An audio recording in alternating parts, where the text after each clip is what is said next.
अल्हम्दुलिल्लाह नअब्दुहु व नस्तईनुहु व नस्तगफिरुहु व नुमिनु बिही व नतवक्कलु अलैहि व नऊज़ु बिल्लाहि मिन शुरूरि अनफुसिना व मिन सय्यिआति अमालिना मन यहदिहिल्लाहु फला मुदिल्ल लहु व मन युद्लिलहु फला हादिय लहु व नशहदु अन ला इलाहा इल्लल्लाहु वहदहु ला शरीक लहु व नशहदु अन्न मुहम्मदन अब्दुहु व रसूलुहु।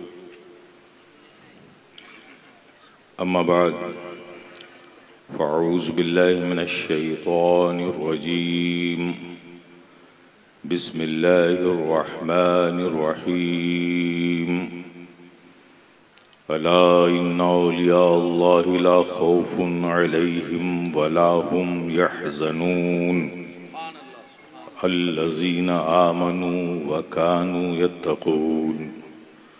सदक़ल्लाहु मौलाना अज़ीम व सदक़ रसूलुन नबियुल करीम व नहनु अला ज़ालिका लमिनश शाहिदीन व शाकिरीन वल्हम्दुलिल्लाहि रब्बिल आलमीन।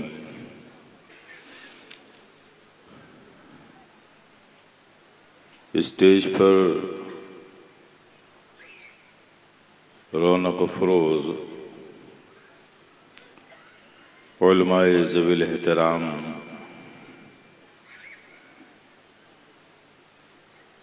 मसाजिद के मोहतरम इमाम,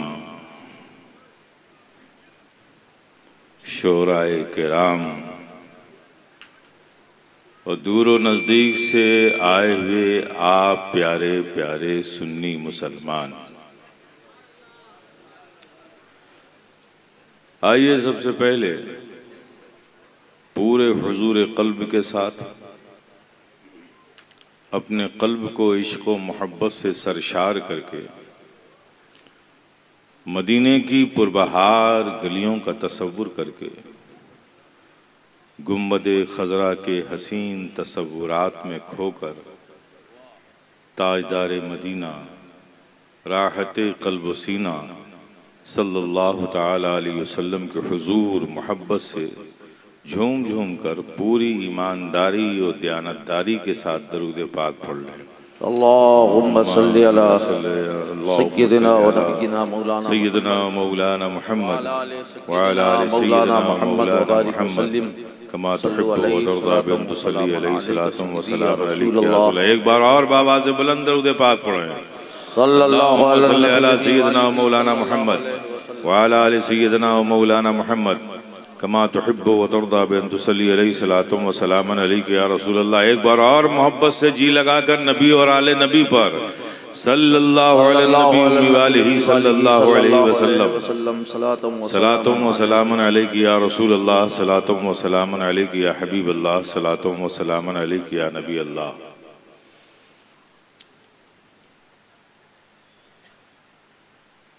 मैं अपने दिल की गहराइयों से आप सब हाज़रीन को, सामीन को मुबारकबाद पेश करता हूँ कि आप सब आज इस जश्न मोहब्बत में हाजिर आए। अल्लाह पाक आप सबका आना मुबारक फरमाए और इसकी बरकतें, नेमतें आपको और आपकी नस्लों को अता फरमाए। ये महफिलें जो बुज़ुर्गों की यादों में सजाई जाती हैं, ये सिर्फ हमारी मोहब्बतों और अक़ीदतों के इजहार के लिए ही नहीं होती, बल्कि ये हमारी ज़रूरत भी है। ये हमारी ज़रूरत भी है। अब आप देखिए, आप यहाँ महफिल में आए, आप अपनी 20 साल, 30 साल, 40 साल, 60 साल ज़िंदगी उठाकर देखें। अगर आपसे सवाल किया जाए कि आपकी ज़िंदगी में कितने घंटे ऐसे गुजरे जहां आपकी जहन में, आपके दिल में, आपकी जिंदगी में सिर्फ दीन था, दुनिया ना थी, तो मेरे प्यारे ये फैसला करना आपके लिए बड़ा मुश्किल हो जाएगा। लेकिन मैं आपसे कहता हूं कि आज के इस दिन को याद रख लीजिएगा। जब कोई पूछे कि आपकी जिंदगी में वो कौन सा लम्हा था, कितने घंटे का वक्त था जहां सिर्फ दीन था, दुनिया ना थी, तो कह देना कि हम जश्न शेख आजम में बैठे थे और तकारीर समात फरमा रहे थे। उस वक्त सिर्फ दुनिया थी, दुनिया न थी, सिर्फ दीन था हमारे ज़हनों में। इसलिए कि जहां सालिहीन का जिक्र होता है वहां अल्लाह की रहमतों का नुज़ूल होता है। तो आप इस कपड़े के शामियाने के नीचे नहीं हैं, हकीकत में आप अल्लाह की रहमतों के साए में बैठे हुए हैं। ये आपकी जिंदगी के लिए कितना खुशाइन लम्हा है, और ये मौका किसने दिया? अल्लाह के एक महबूब व मकबूल बंदे ने दिया। बहाना उसका नाम बना, उसकी जश्न बना, उसकी याद बनी, और सादतें ये मिली कि आप अल्लाह की रहमत के साए में बैठ गए। और 1 घंटे नहीं, आपने 4-5 घंटे गुजारे। तो ये हम सब की मुश्तरका खुशनसीबी भी है, फिरोज बख्ती भी है। हम अपने रब के इस फजल पर जितना शुक्र अदा करें कम है कि अल्लाह पाक हमें ऐसे मौके अता करता है और हमारे दिलों में अपने महबूबीन की मोहब्बत को डालता है। वो मोहब्बतें हमें खींच कर ऐसी महफिलों में ले आती हैं और हमारा वक्त ऐसा गुजरता है कि जहाँ सिर्फ दीन होता है, जहाँ दुनिया नहीं होती। हजरात,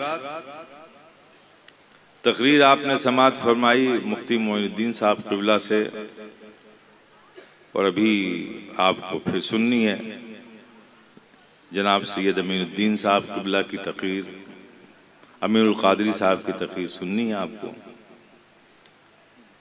जाहिर है कि आप सबको पता है कि हुजूर शेख आज़म मेरे वालिद गिरामी थे। मैं सिर्फ एक बात कहना चाहता हूँ,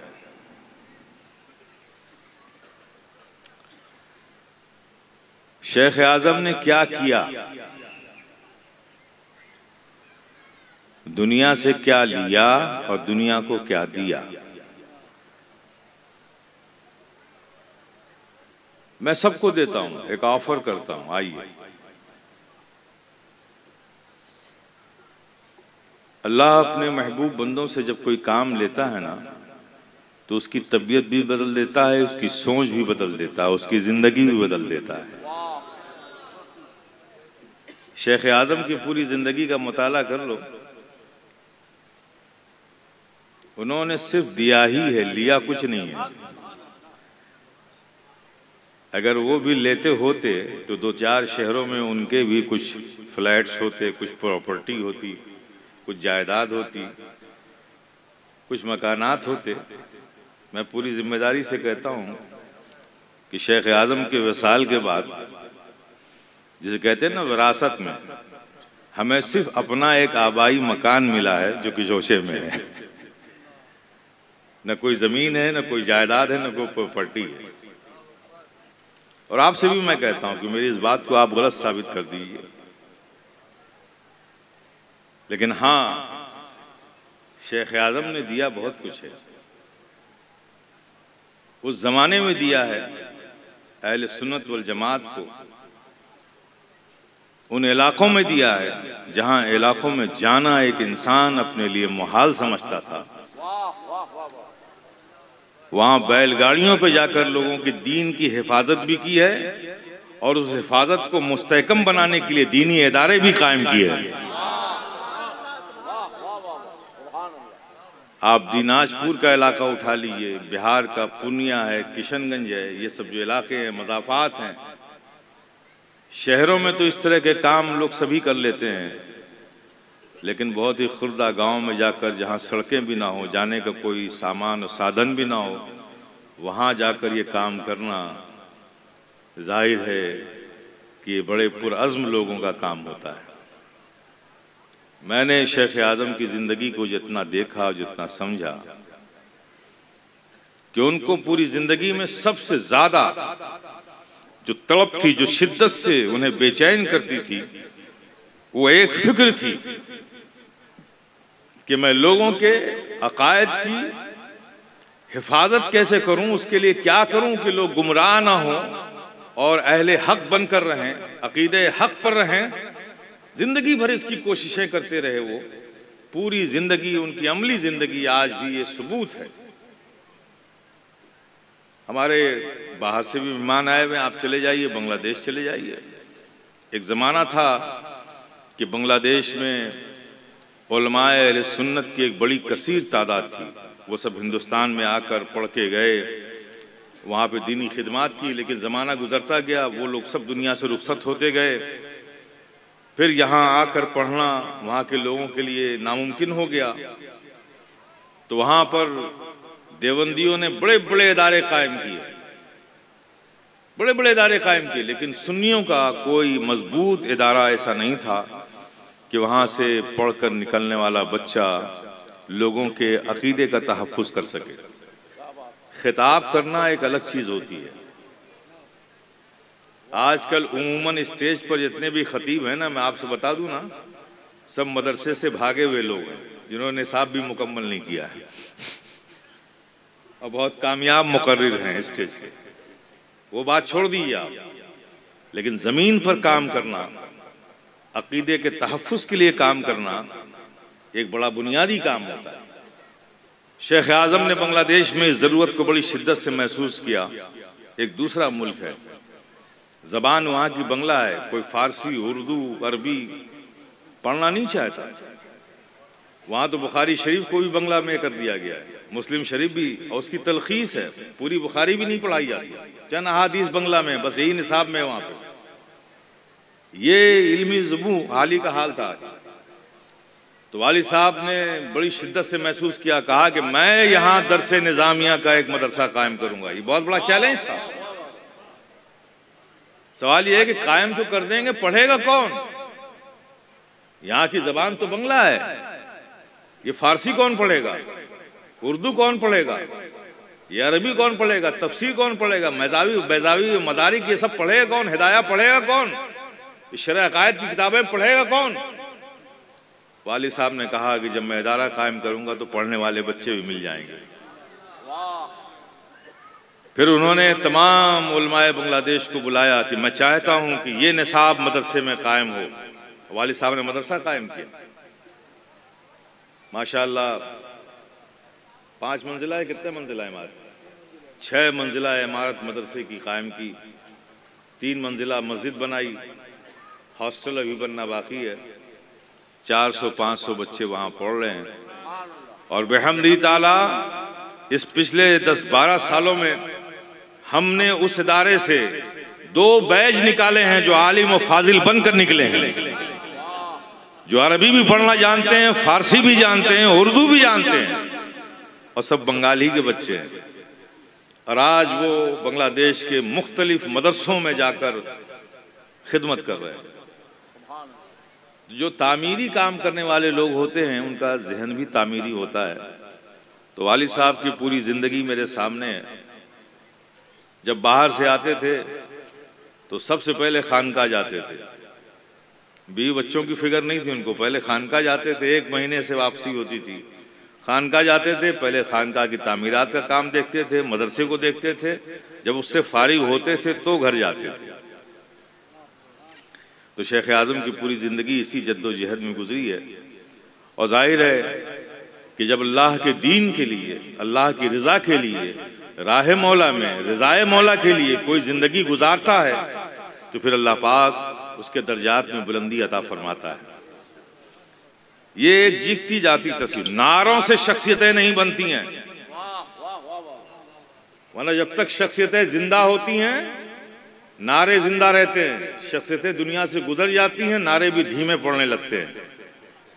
वही शख्सियतें जिंदा रहती हैं जो रब की बारगाह में मकबूल होती हैं, जो रब की बारगाह में मकबूल होती हैं, तो फिर उनकी मोहब्बत, उनकी ताजीम, उनकी तकरीम हर मोमिन के कल्ब पर रब इल्का कर देता है। आज शेख आजम नहीं है, लेकिन आपके दिलों में उनकी मोहब्बतें हैं। ये उनकी महबूबियत की अलामत है। हमारी आप हिंदुस्तान में 365 दिनों में सैकड़ों तकरीरें सुन सकते हैं।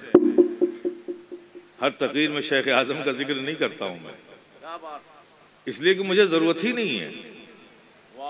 मखदूम सिमना का जिक्र नहीं करता मैं, इसलिए कि मुझे जरूरत ही नहीं है। इसलिए मैं जानता हूं कि मखदूम सिमना हमारे नारों से नहीं बने।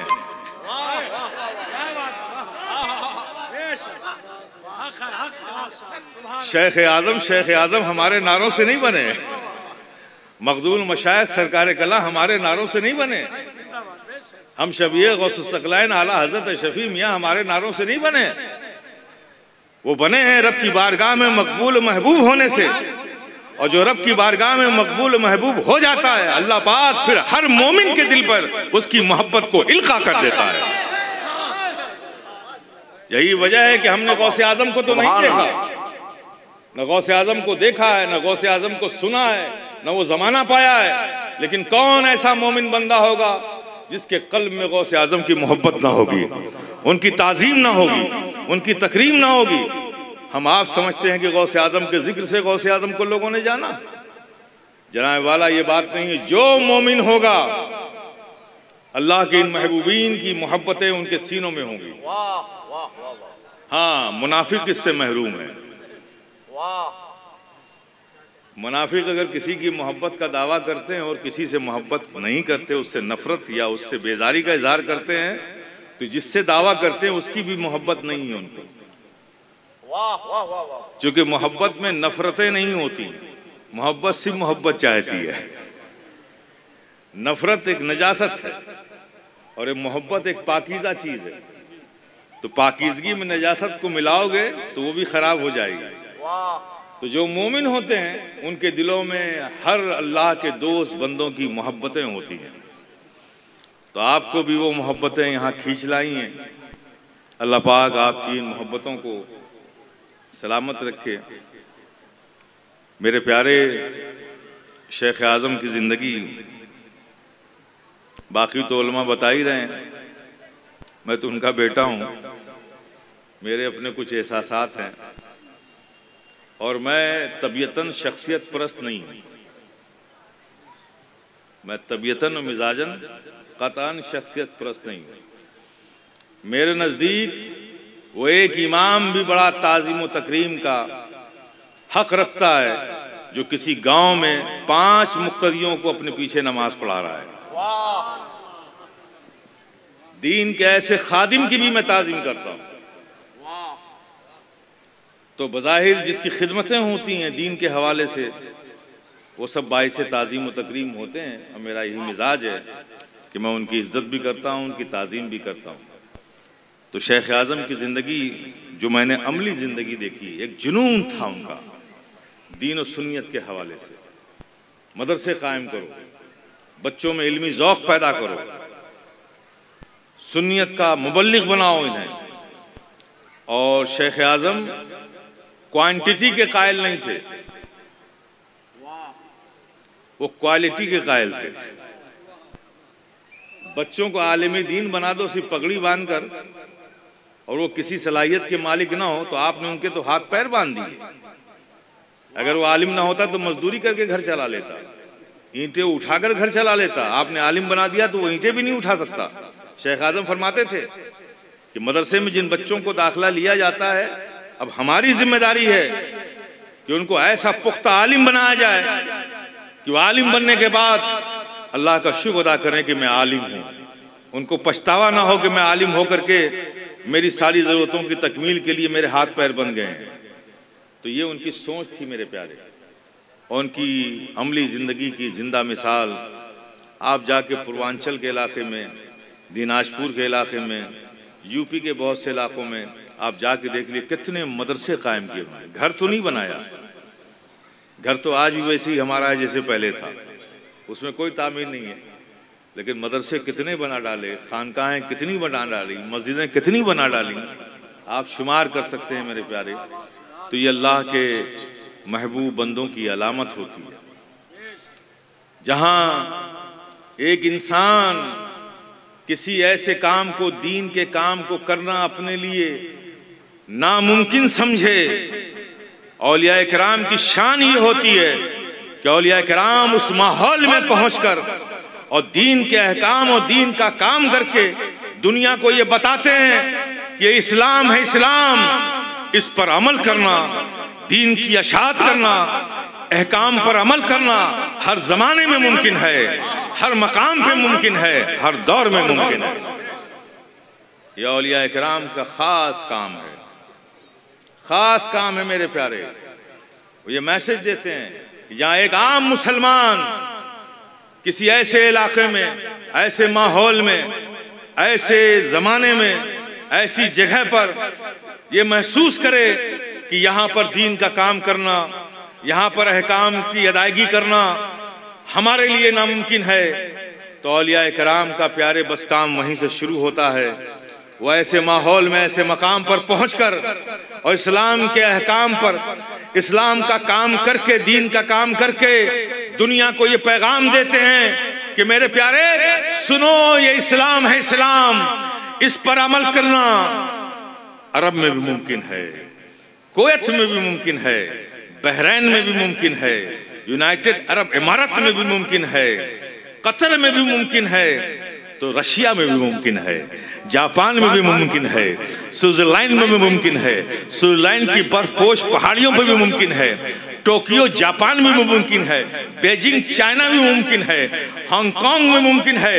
ये इस्लाम है, इस्लाम, इस पर अमल करना हिंदुस्तान में भी मुमकिन है, इस गोविंदपुर की सरजमीन पर भी मुमकिन है, आगरा में भी मुमकिन है, काशी में भी मुमकिन है, मथुरा में भी मुमकिन है, अयोध्या में भी मुमकिन है। ये इस्लाम है, इस्लाम, इस पे अमल करना हर जमाने में और हर जगह मुमकिन है, किसी जमाने में नामुमकिन नहीं। ये औलिया किराम का खास काम होता है मेरे प्यारे। इस तनाजुर में आप शख्सियात का जायजा लें, शख्सियात का जायजा लें। अब ये आज का दौर है कि आज ये विलायत पोस्टरों से बांटी जाती है, पोस्टरों में। ये वली हैं, ये कुतुब हैं। मैं आपको मशवरा दूंगा, खुदारा अपनी इस बेचैन तमन्नाओं को अपने काबू में कीजिए। बाद नबूवत विलायत बहुत अहम चीज है इस उम्मत मुहम्मदिया में। आप समझ रहे हैं? विलायत किसे कहते हैं? वली अल्लाह, अल्लाह का दोस्त। क्या कहते हैं? अल्लाह का दोस्त। अजीब बात है। ये तो वही बात हो गई अजीब सी कि आप सड़क पर निकलिए और कहिए कि ये महमूद मियाँ का दोस्त है। कमाल है भाई। मेरा दोस्त मैं बनाऊंगा कि आप बनाएंगे? बोलो ना मेरे प्यारे, आप बनाओगे मेरा दोस्त कि मैं बनाऊंगा? तो अल्लाह का दोस्त अल्लाह बनाएगा कि आप बनाओगे? अल्लाह बनाएगा, तो फिर आप क्यों बनाते फिर रहे हो? आप क्यों बनाते फिर रहे हो? मेरे प्यारे, ये काम रब का है जिसे वो कबूल कर ले। अल्लाह का दोस्त, उसकी कबूलियत की अलामत क्या है? जिस भी अल्लाह के ऐसे बंदे की मोहब्बत मोमिनों के सीनों में पैदा हो जाए, समझ लो वो मकबूल बंदा है, वो महबूब बंदा है। आपको बनाने की जरूरत नहीं है। और औलिया इकराम से ये जमीन कभी खाली नहीं है, ना रहेगी। ये अलग बात है कि आप वहां तक पहुंचे या ना पहुंचे। चाइना ने बेशुमार सामान बना डाले हैं। जो जापान बनाता है उसकी डुप्लीकेट चाइना फौरन बना देता है, और जापान से ज्यादा चाइना का माल मार्केट में होता है।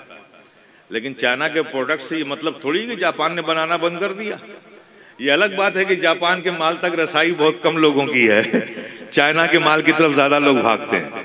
ऐसे ही मेरे प्यारे, इस रुए जमीन पर औलिया इकराम की कमी नहीं है।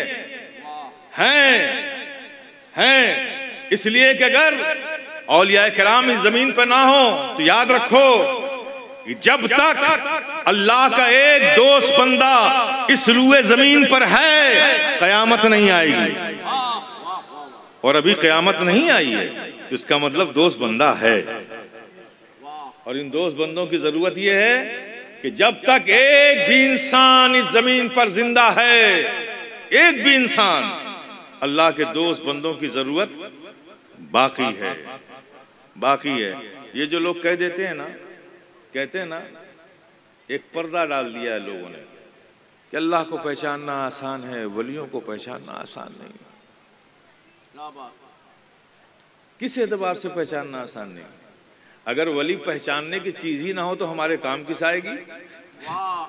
अगर वली को पहचानेंगे नहीं तो फिर विलायत हमारे किस काम की? तो मेरे प्यारे, ये गलत है।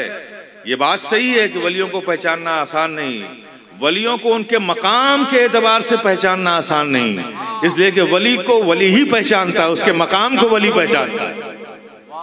लेकिन अगर वली को पहचानेंगे ही नहीं तो फिर विलायत हमारे किस काम की? मेरे प्यारे, अल्लाह ने किसी भी चीज को हमारी अक्लों पर, हमारी समझ पर नहीं छोड़ा है। ये दीन मुकम्मल हो चुका है, ये दीन मुकम्मल कर दिया गया है। जिंदगी के किसी भी पहलू में आपको दीन के मामलात में अपनी तमन्नाओं और ख्वाहिशात और अपनी अक्लों से सोचने की जरूरत नहीं है।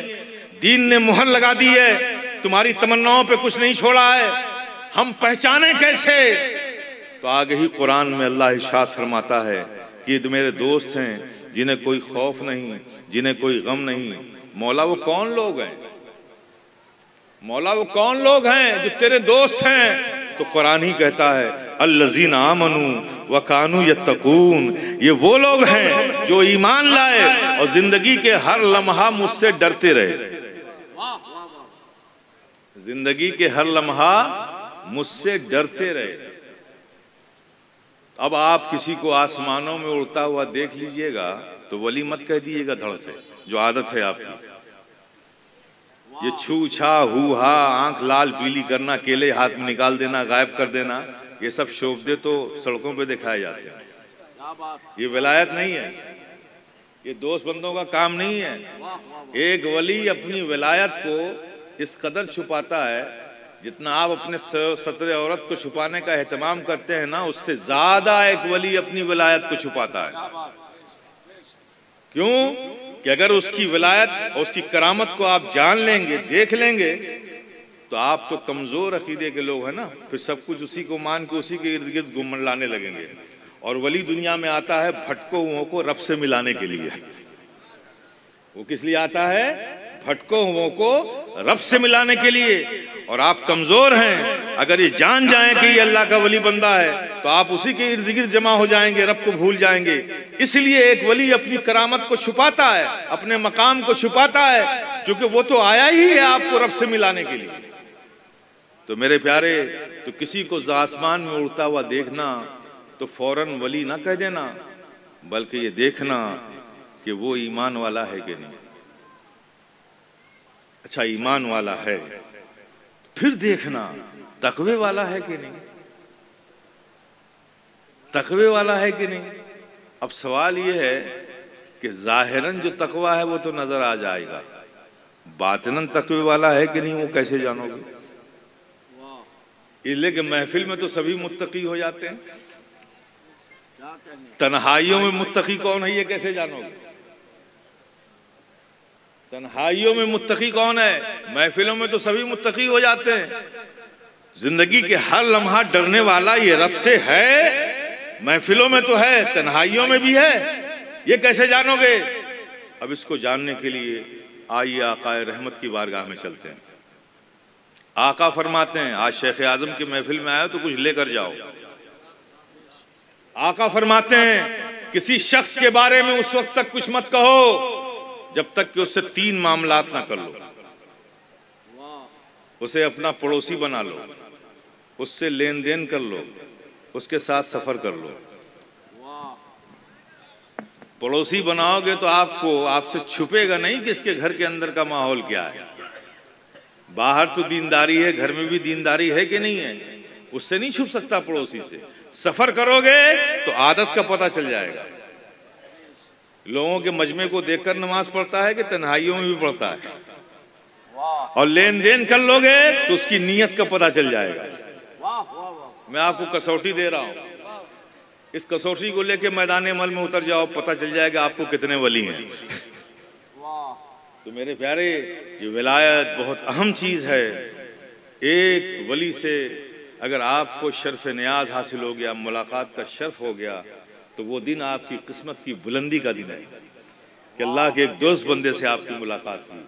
तो हजरात, हुजूर शेख आज़म के जश्न में आप आए हैं, अल्लाह पाक आप सबका आना कबूल फरमाए। मेरे वालिद थे, मैंने उनकी ज़िंदगी देखी है, बड़ी फ़कीराना ज़िंदगी थी, कोई लालच नहीं, दुनिया की हाजत नहीं, दुनिया से रग़बत नहीं, बिल्कुल एक फ़कीराना ज़िंदगी। अगर कुछ फ़िक्र थी तो बस दीन और सुन्नियत की फ़िक्र थी। इदारे कायम करते रहे, बच्चों को नसीहतें करते रहे, तालीम व ताल्लुम का बच्चों का इंतज़ाम करते रहे। इसी में पूरी ज़िंदगी आपने गुजार दी, इसी में पूरी ज़िंदगी गुजारी। सूफ़ी मीज़ानुर रहमान साहब बांग्लादेश के हैं।